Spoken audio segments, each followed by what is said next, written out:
먼저 하나님께서 말씀하시죠. 하나님께서 여호와를 괴롭게 한다. 너희 말로 여호와를 괴롭게 하고, 괴롭게 하면서도 우리가 언제 여호와를 괴롭게 해드렸나이까? 라고 반문을 한다는 거예요. 여기 여호와를 괴롭게 한다, 여호와를 괴롭혀 드린다라고 하는 것, 우리가 이것을 어떤 모습이 그런 모습일까? 여기서 하나님께서 이렇게 말씀합니다. 이는 너희가 말하기를 모든 악을 행하는 자는 여호와의 눈에 좋게 보이며, 오히려 우리 공동체 안에서 악을 행하는 자들은 오히려 주님께서 좋게 본다. 근데 말이 안 되는 얘기지요. 말이 안 되는 얘기인데 그런 말로 여호와를 괴롭힌다. 그런 말을 듣는 여호와 하나님은 마음이 괴로운 겁니다. 왜? 하나님의 뜻과는 상관없는 그런 일들을 이스라엘 백성들이 말하기 때문입니다. 그래서 첫째는 여호와 하나님은 악을 행하는 자들을 좋게 보신다. 둘째는 여호와께서는 그런 사람들을 더 사랑하시며 기뻐하신다. 셋째는 정의의 하나님이 어디 있느냐?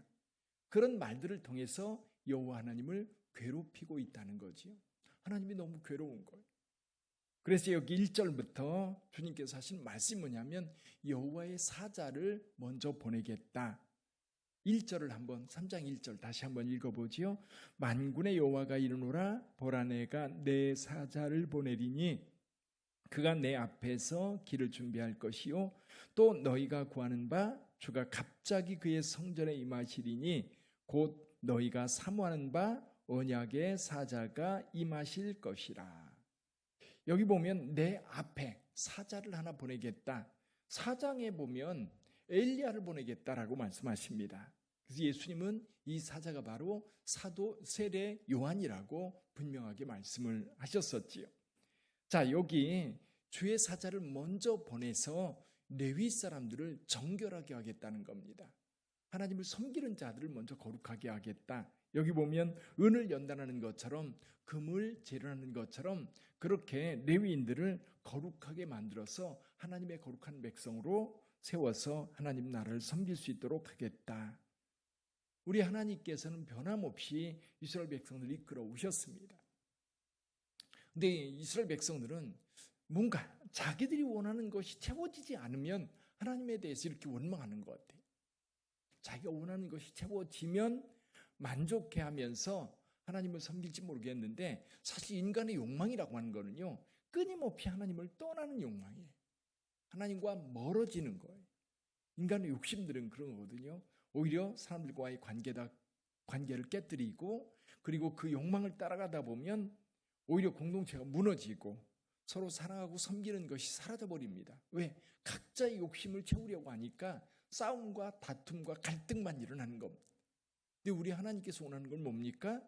하나님께서 모든 것을 소유하고 계시기 때문에 하나님 안에서 평안을 누리고 하나님 안에서 모두가 풍요롭기를 원하는 겁니다.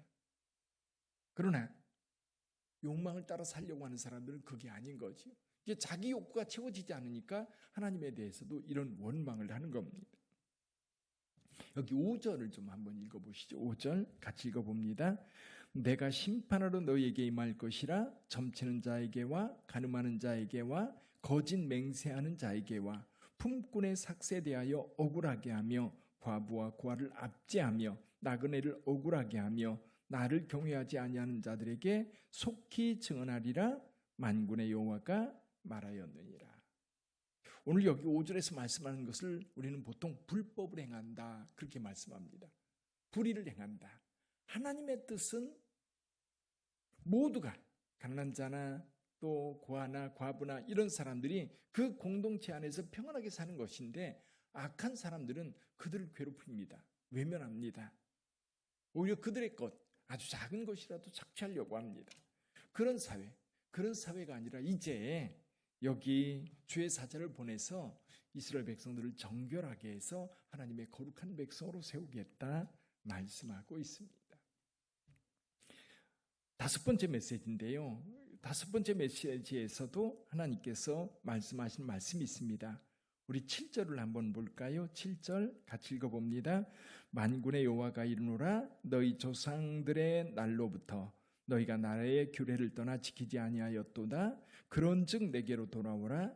그리하면 나도 너희에게로 돌아가리라 하였더니 너희가 이르기를 우리가 어떻게 하여야 돌아가리까 하는도다. 자, 하나님을 떠나 사는 유대인들 하나님께서 말씀하십니다. 돌아와라. 내 규례를 지키고 나의 백성으로 살아라 라고 할 때에 우리가 어떻게 해야 돌아갈 수 있습니까? 라고 물어요. 근데 어떻게 해야 돌아갈 수 있습니까? 라고 말할 때에 우리가 뭔가 고쳐야 되는 거예요. 유다 백성들이 하나님이 원하는 어떤 모습으로 만들어야만 하나님께로 돌아갈 수 있는 거지. 자, 오늘 저와 여러분들에게 하나님께 돌아갈 수 있는 유일한 방법이 뭡니까? 회개죠, 회개. 내 삶을 돌이켜 회개하여 하나님께 돌아오는 겁니다.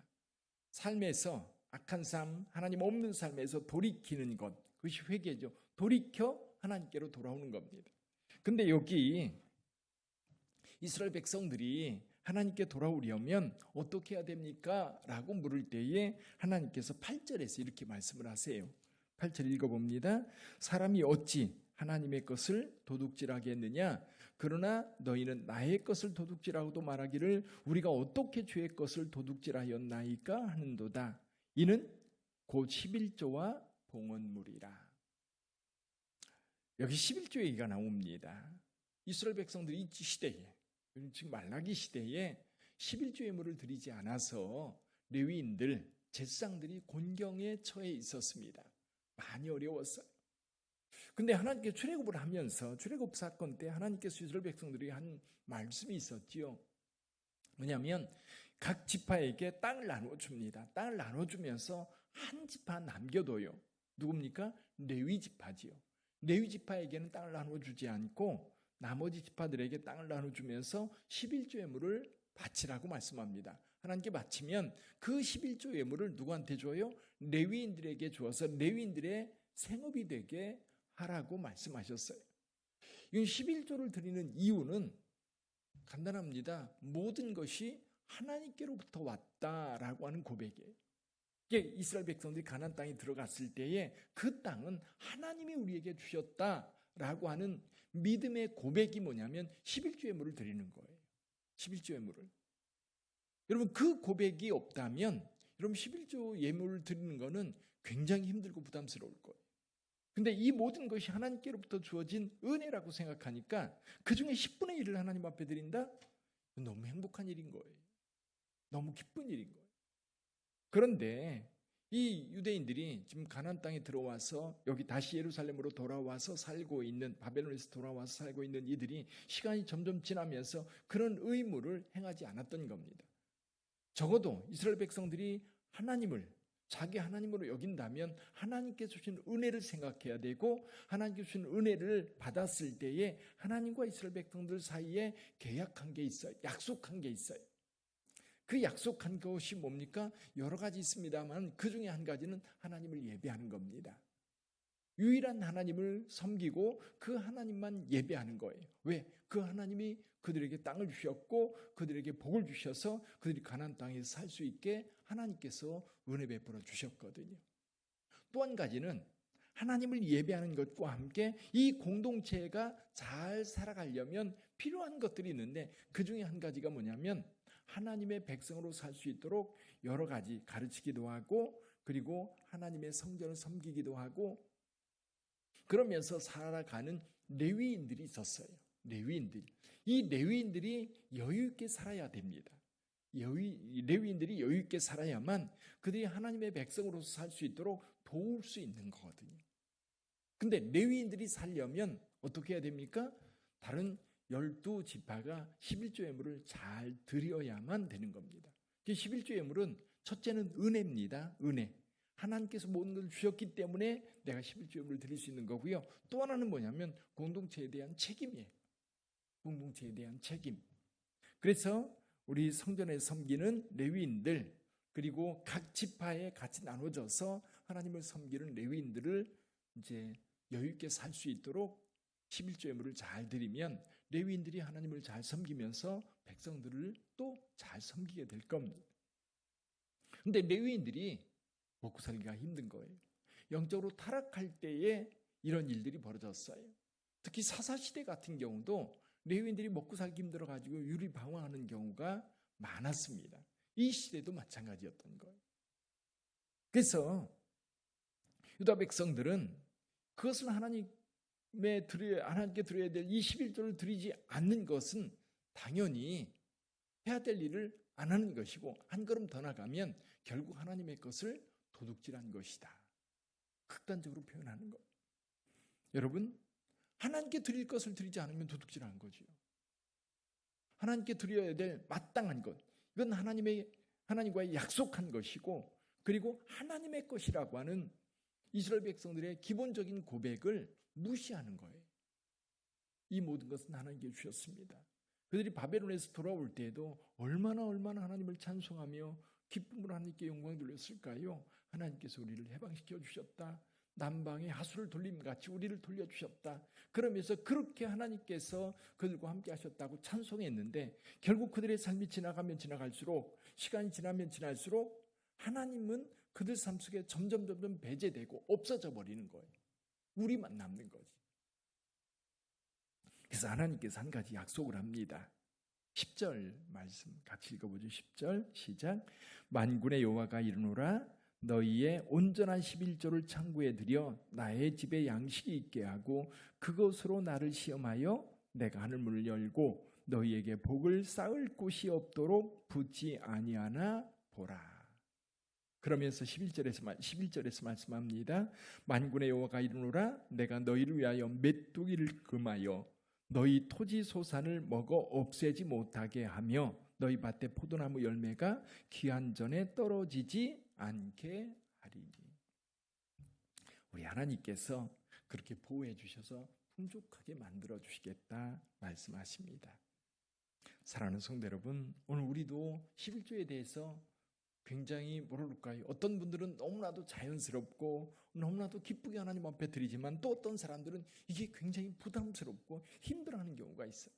부담스럽고 힘들다는 얘기는 하나님의 은혜가 어떤 건지 아직 잘 모르는 거예요. 하나님이 주신 은혜가 어떤 것인지. 왜냐하면 이스라엘 백성들 모든 것이 하나님께로부터 왔습니다 라고 하는 이 고백에 대한 반응이 11조로 하나님 앞에 올려드리는 거거든요.